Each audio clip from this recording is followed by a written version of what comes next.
दोस्तों, ज़्यादातर मामलों में जब किसी भी व्यक्ति के ऊपर 376 का मुकदमा लिखा जाता है, तो खासकर अगर जैसे गर्लफ्रेंड बॉयफ्रेंड है या कोई भी संपर्क में है और अगर आप विवाहित हैं और उनके बीच में संबंध बना है, बाद में साजिश मना किया तो उन्होंने मुकदमा लिखा दिया 376 का लड़की ने, फिर बाद में इन दोनों की बात बन जाती है और वह आपस में शादी करना चाहते हैं। लेकिन कई स्थितियों में ये हो जाता है कि दोनों लोग, जो कंप्लेनेंट है 376 की और जो एक्यूज है, दोनों लोग आपस में शादी कर लिया, फिर भी वो मुकदमा खत्म नहीं होता है, उनके लिए नासूर बना रहता है। तो दोस्तों, आइए आज की इस वीडियो में हम ये समझते हैं कि अगर 376 के मामलों में जो एक्यूज है और जो कंप्लेनेंट है उन्होंने आपस में शादी कर ली है, तब इस मामले को कैसे खत्म करवाना होता है।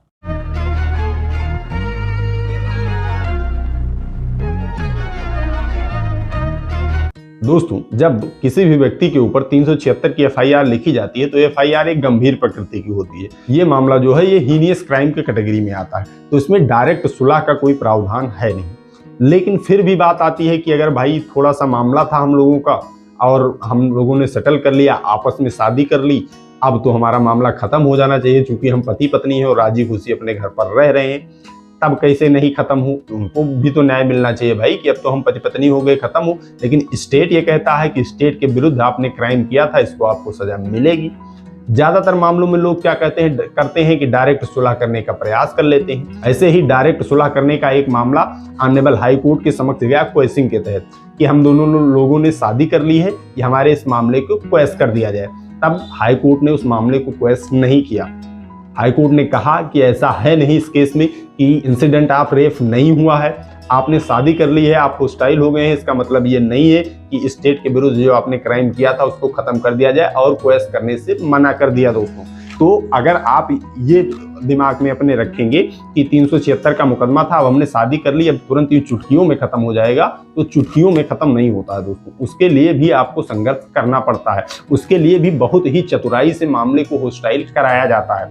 क्योंकि अब बात करते हैं ट्रायल की, अगर भाई उनका सारा हो गया, बाद में उन्होंने किया, शादी की और एफआईआर हो गई, चार्जशीट आ गई, सारी चीजें ट्रायल चल रही हैं, तो ट्रायल में कैसे सुलह होगा। ट्रायल में भी एक एप्लीकेशन देने से मामला सुलह नहीं हो जाता है।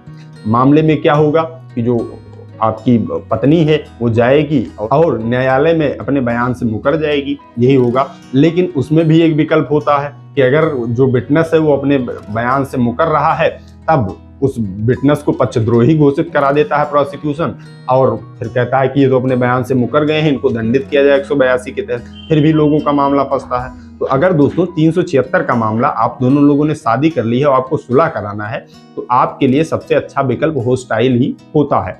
आप पहले सारी चीज़ों को देख लीजिए, इसके बाद में आपको बहुत सावधानी पूर्वक मामले को होस्टाइल कराना होता है। आपके लिए सलाह ये रहेगी, आप किसी अच्छे अधिवक्ता का चयन करें। अच्छे अधिवक्ता के चयन करने के बाद में जब ट्रायल का प्रोसेस होगा तो अच्छे से मामले को होस्टाइल कराएंगे, इसके बाद में आपकी बचत हो सकती है। अन्यथा आप अगर होस्टाइल कराएंगे वो पक्षद्रोही घोषित कर फिर आपको लपेट लेंगे।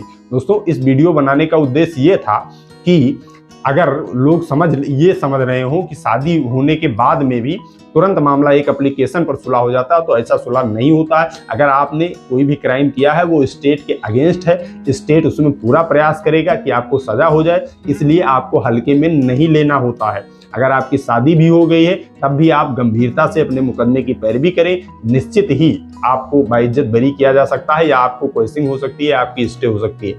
लेकिन अगर आप ये समझेंगे कि नहीं बस हमने अब तो शादी कर ली, एक एप्लीकेशन पर काम हो जाएगा, तब आपका ऐसे काम नहीं होगा। दूसरी स्थिति ये कि अगर आप शादी भी कर रहे हैं तो आप ये ध्यान रखिए कि लड़की की उम्र 18 साल और लड़के की उम्र 21 साल होनी चाहिए, क्योंकि बैलेट शादी हो। नहीं तो आप इधर कम एज के हैं और शादी करके पहुंच गए वहाँ होस्टाइल कराने के लिए, या लेके पहुंच गए कि मेरा मैरिज रजिस्ट्रेशन हो गया है, इस स्थिति में भी वहाँ जो अब प्रोसिक्यूशन है वो कहेगा कि ये तो शादी ही वैलिड नहीं है, चूंकि इसका एज कंप्लीट नहीं था। एज आपकी अगर कंप्लीट है, आपने शादी कर ली है, तो अगर एफआईआर तक हुई है तब आप एफआईआर क्वेसिंग में जा सकते हैं, वहां से आपको स्टे प्रोटेक्शन तुरंत मिलेगा। जैसे ही मैरिज रजिस्ट्रेशन दिखाएंगे आपको स्टे मिल जाएगा 100%। इसके बाद में क्वेसिंग का प्रयास करिए, मामले को होस्टाइल कराइए, एफिडेविट दिलवाइए, क्वेसिंग का प्रयास करिए। अगर वहां से क्वेस नहीं होता है तो चार्जशीट में एफआईआर लगाने का प्रयास करवाइए। दरोगा जी से कहिए मेरी मैरिज रजिस्ट्रेशन हो गई है, इसमें एफआईआर लगा दी जाए। अगर एफआईआर भी नहीं लगती है, चार्जशीट आ जाती है, तब आप उसमें डिस्चार्ज एप्लीकेशन मूव करने का प्रयास करिए वो स्टाइल करवाकर। अगर डिस्चार्ज से भी आपका काम नहीं होता, चार्जशीट क्वेश्चन का प्रयास करिए। चार्जशीट क्वेश्चन से भी आपका काम नहीं होता है तो आप ट्रायल लड़िए। अगर ट्रायल में आप अपना होस्टाइल कराइए, इसके बाद आप बाइज्जत बरी भी हो सकते हैं। तो दोस्तों, इस वीडियो बनाने का उद्देश्य ये था कि आप लोगों को बताया जाए कि अगर 376 का मामला आपके ऊपर पंजीकृत है और आपने शादी कर ली है तो आप अपना बचाव कैसे कर सकते हैं। तो दोस्तों, आज के इस वीडियो में इतना ही। मिलते हैं अगली प्रॉब्लम सॉल्विंग वीडियो में। तब तक आप सभी लोग अपने स्वास्थ्य का ख्याल रखिए। कानून की जानकारी, अपने अधिकारों की जानकारी इस चैनल के माध्यम से लेते रहिए। मामलों से बच के रहिए। I love you all. जय हिंद, जय भारत।